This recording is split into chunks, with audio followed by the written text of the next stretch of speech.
NDA महागठबंधन के खिलाफ प्रशांत किशोर ने फील्डिंग सजाई। 2025 चुनावों में सीएम नीतीश और तेजस्वी यादव की कितनी बढ़ेगी टेंशन। नमस्कार, मैं हूं श्रुति और आप देख रहे हैं इम्पैक्ट लाइव।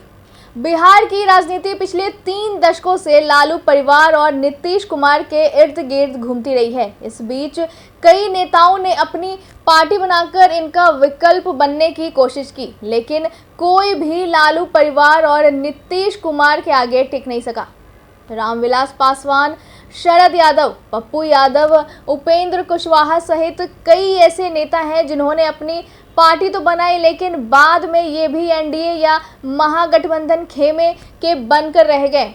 चिराग पासवान और पुष्पम प्रिया दोनों ने ही 2020 में हुए बिहार विधानसभा चुनावों में आक्रामक रणनीति अपनाई, पर आरजेडी और जेडीयू समर्थित गठबंधन के आगे इतनी सारी तैयारियां कम साबित हुई। इन सब के बाद अब प्रशांत किशोर भी जोर शोर के साथ अगले विधानसभा चुनावों में हाथ आजमाने को तैयार हैं, जिसके कारण बिहार में सियासी हलचल तेज है। ऐसे में आइए इस मुद्दे पर एक रिपोर्ट देखते हैं। आपको बता दें कि प्रशांत किशोर 2 अक्टूबर को अपनी पार्टी बनाने की घोषणा कर चुके हैं, जिसके बाद उनकी पार्टी बिहार विधानसभा चुनाव 2025 में हाथ आजमाएगी। हालांकि जनसुराज, बेलागंज और इमामगंज विधानसभा चुनावों में भी एनडीए और महागठबंधन को चुनौती दे सकती है। जाहिर सी बात है कि जिस तरह प्रशांत किशोर चुनावी रणनीतिकार के रूप में काफी सफल रहे हैं, ऐसे में विधानसभा चुनावों में उनकी मौजूदगी एनडीए और महागठबंधन की टेंशन बढ़ा सकती है।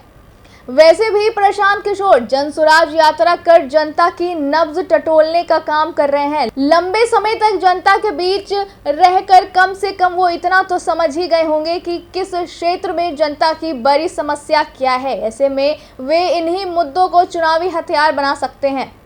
देखिए तो उन्होंने जनता से कई वादे भी किए हैं जो वे चुनाव जीतने पर पूरा करेंगे। इन्होंने बिहार में ही युवाओं के लिए 10-15 हज़ार के रोजी रोजगार की गारंटी का वादा किया है। अन्य घोषणाओं में 60 साल से ऊपर के हर महिला पुरुष को 2,000 रुपया प्रति माह पेंशन के रूप में दिया जाएगा। इसके साथ ही सरकारी गारंटी पर महिलाओं को व्यवसाय करने के लिए 4% के ब्याज पर पैसे मिलेंगे। वहीं 15 साल तक के हर गरीब बच्चे के लिए मुफ्त शिक्षा की व्यवस्था की जाएगी। साथ ही नकदी फसलों की खेती करने वालों किसानों के लिए मजदूरों की मुफ्त व्यवस्था होगी। जाहिर सी बात है कि प्रशांत किशोर ने जिस तरह बड़े बड़े वादे किए हैं, उससे एनडीए और महागठबंधन की टेंशन बढ़ सकती है। कहीं ना कहीं एहसास है कि जाति की राजनीति करने पर बिहार में उनके लिए राह आसान नहीं होने जा रही है। इसलिए वे बड़े बड़े वादों के साथ जनता के बीच जा रहे हैं। यानी कि प्रशांत किशोर ने विधानसभा चुनावों में एनडीए और महागठबंधन को आउट करने के लिए अपनी फील्डिंग सजा ली है। दूसरी तरफ बात लालू परिवार या नीतीश कुमार की करें तो एक बड़ा वोट बैंक हमेशा से इनके पक्ष में मतदान करता रहा है।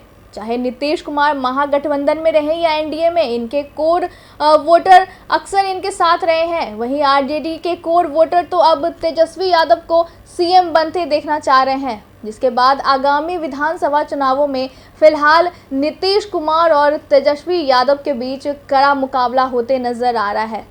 हालांकि राजनीतिक विशेषज्ञों का ऐसा मानना है कि आगामी चुनावों में प्रशांत किशोर का असर देखने को मिल सकता है। यानी कि राजनीति में एंट्री किसी न किसी दल के लिए खतरे की घंटी जरूर है। ऐसे में प्रशांत किशोर अपनी बड़ी बड़ी घोषणाओं से एनडीए और महागठबंधन को कितनी टक्कर दे पाएंगे, यह देखना दिलचस्प होगा। ऐसे ही तमाम खबरों के लिए देखते रहिए इम्पैक्ट लाइव। शुक्रिया।